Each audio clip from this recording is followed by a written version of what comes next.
Hi, welcome back, but this one is special. A dear subscriber asked me, Maya, can you visit Chicago, my hometown?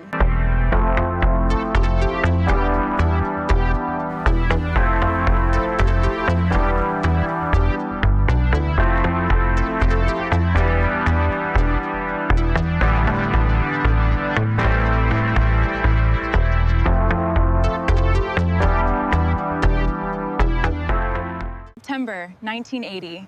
The cool breeze from the lake whispers that autumn is coming, but the Chicago sun still burns like midsummer. You can already feel the change in the air. September in Chicago is exactly when the city starts getting ready for autumn. The energy here is completely different from New York. It's more spacious, more connected to the water, more Chicago. What an energy. Let's go, guys. This walk is going to take us straight into the urban heart of the city.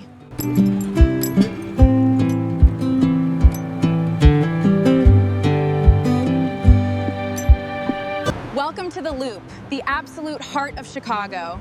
You can literally feel the ground shake when the elevated train passes by. Look at the color of those boxy yellow cabs. It feels like I stepped straight onto an 80s movie set. It's completely fascinating. What I love most about this place is the mix of the sheer scale of the massive dark steel buildings contrasted with the raw industrial vibe of the streets. And just look at the people walking by. No smartphones anywhere, just printed newspapers, leather briefcases, and hurried footsteps. The atmosphere is so real, so alive. It feels like the big city hustle slows down just a little bit, just for us to pass through.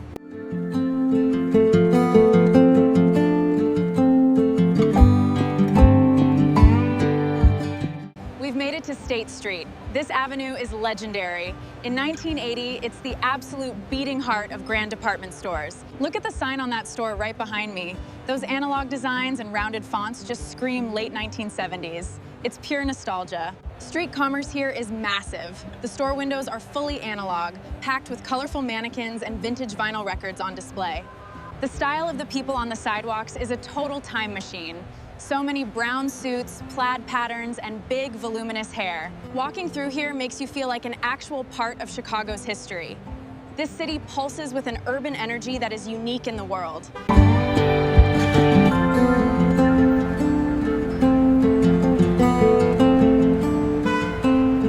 Walking around Chicago really builds up an appetite. I found this classic diner. Just look at the retro style of this place inside. I managed to snag a booth. The laminate tabletop and the plastic-coated menus look completely untouched by time. It's amazing. The classic order never fails. A great cheeseburger with French fries and a cold Coca-Cola served straight in a glass bottle. You can hear an old track playing from that jukebox right over in the corner. That sound has a texture that just doesn't exist anymore.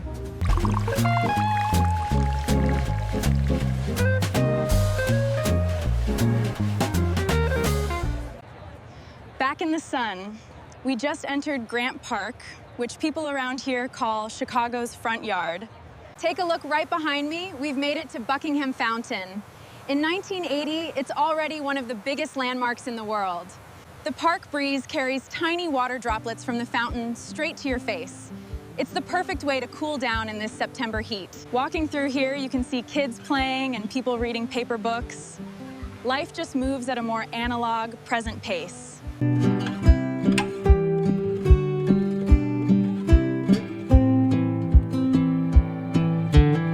Walking a bit closer to the buildings, you can see the famous bronze lions guarding the Art Institute of Chicago. They are just so imposing. The cool thing is that people here really value street art.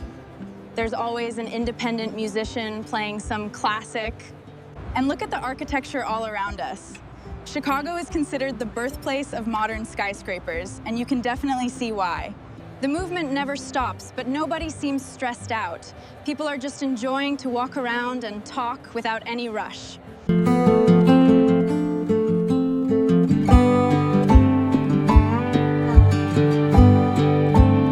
Now we're going to change direction just a little bit.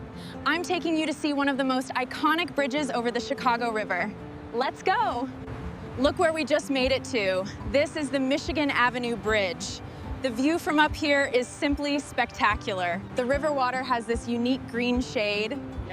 and you can see some really old school tour boats taking people out for a cruise.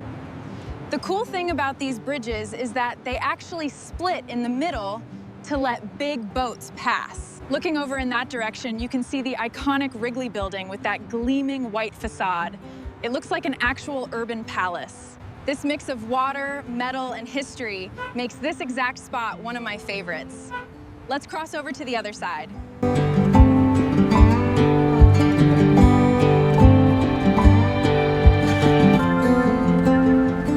We've just crossed the bridge and officially entered the Magnificent Mile. This avenue is simply colossal, packed with life and so much style. Take a look at the window display of that fashion boutique. The look is super minimalist, very typical of this early 80s transition. What really catches my attention is the care put into the details. Even the flower beds are perfectly arranged and full of vibrant color. And what about the cars driving down the avenue? It's an actual parade of classic vintage models with plenty of polished chrome.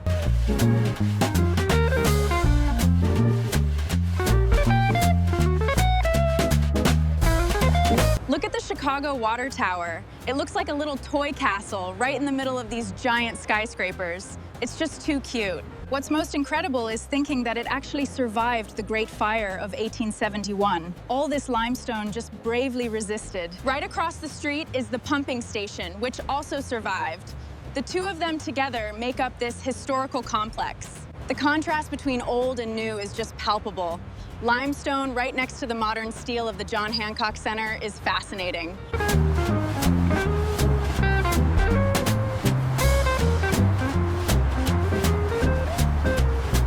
The sun is finally starting to get low on Michigan Avenue. This late afternoon light gives the glass buildings an incredible glow. The rush of people has shifted a bit. This is the time when office workers start heading out, mixing in with the tourists on the sidewalks. This avenue has an elegance that really impresses. Even at the end of the day, Chicago's clean and spacious vibe stays so strong.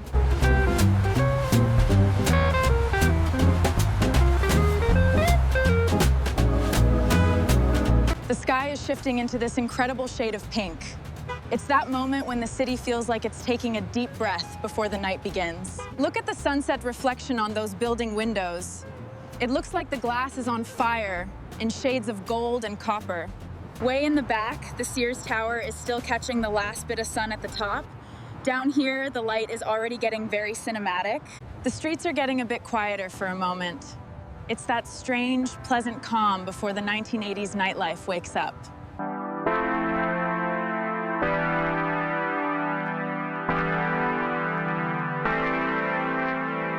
Look at that theater marquee.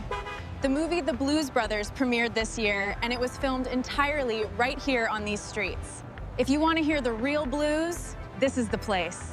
The legendary song still plays surprise shows in these hidden clubs. We just passed a newsstand, and all the magazine covers are talking about the new Atari 2600.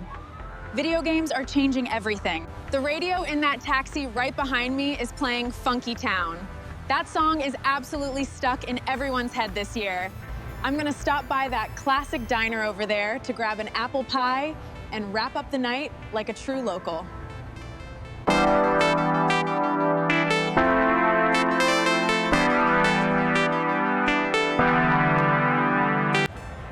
We've made it to Rush Street. This is the absolute hottest spot for nightlife. The sidewalks are packed. That discotheque right behind me is super famous. They say the Chicago Bears players are always celebrating their victories over there. I just spotted a Queen concert poster. They are going to play a historic show here at the Chicago Stadium in just a few days.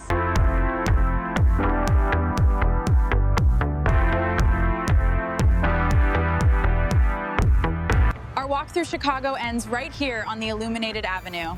This mix of lights, asphalt, and history is just unforgettable. I also visited Los Angeles back in this exact same era of 1980, and the video is popping up right here on the left. And on the right, click on this other incredible time travel journey that YouTube picked out just for you.